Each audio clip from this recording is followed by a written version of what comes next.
इमरान खान एक वारी फिर निकले ने आवाम नूं लैके लॉन्ग मार्च ते, पर इस वारी नहीं उन्होंने निशाने ते सियासतदान बल्कि इमरान खान दे सामने में सब तो तगड़ा तबका फौज।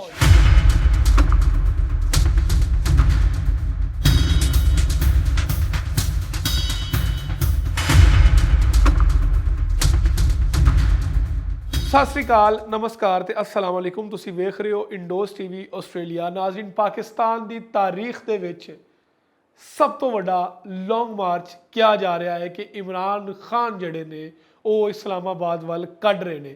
इमरान खान साहब दे इस लॉन्ग मार्च नूं अज चौथा दिन ने।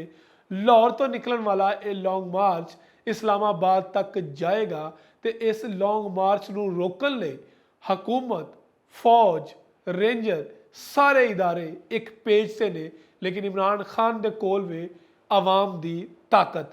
पाकिस्तान दी तारीख दे विच पहली दफ़ा इस लॉन्ग मार्च दे विच इमरान खान दा सामना है पाकिस्तान दे सब तो तगड़े लोकां नाल, यानी कि फौज दे नाल।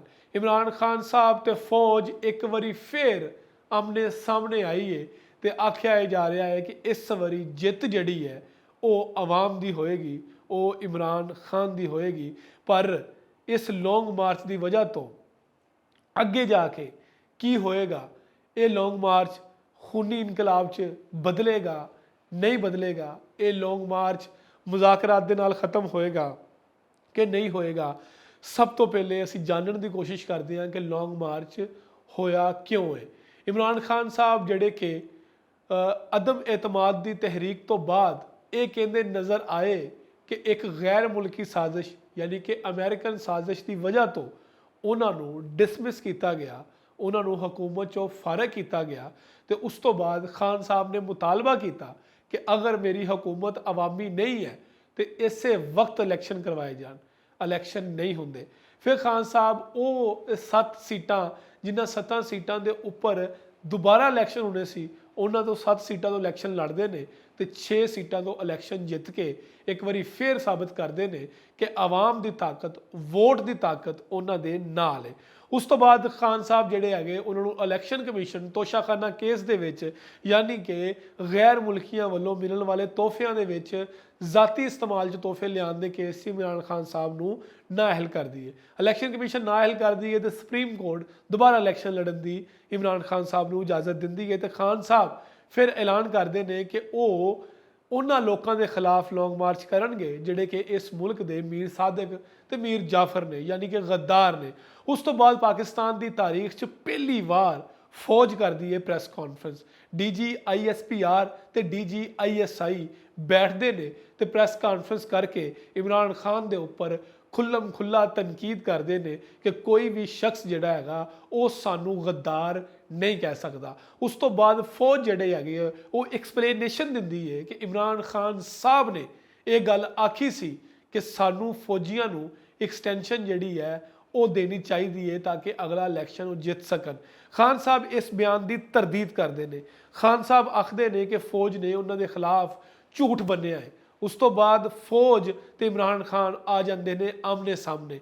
इमरान खान साहब ने अपने आखिरी इंटरव्यू के गल आखी है कि फौज ने उन्होंने खिलाफ झूठ बनिया है, जबकि फौज को एक इदारे के जरिए काम करना चाहिए है, उन्होंने सियासत च मुदाखलत नहीं करनी चाहिए। उधर वज़ीर आज़म शहबाज शरीफ कहते हैं कि इमरान खान साहब ने एक मुश्तरका दोस्त के जरिए 1 साल पहले मैंने पैगाम कलिया सी कि असी मिल के आर्मी चीफ लाते हैं। इस तरीके की खिचड़ी पकदी है तो इमरान खान साहब आवाम की ताकत लैके निकल पेंदे ने लॉन्ग मार्च दे विच।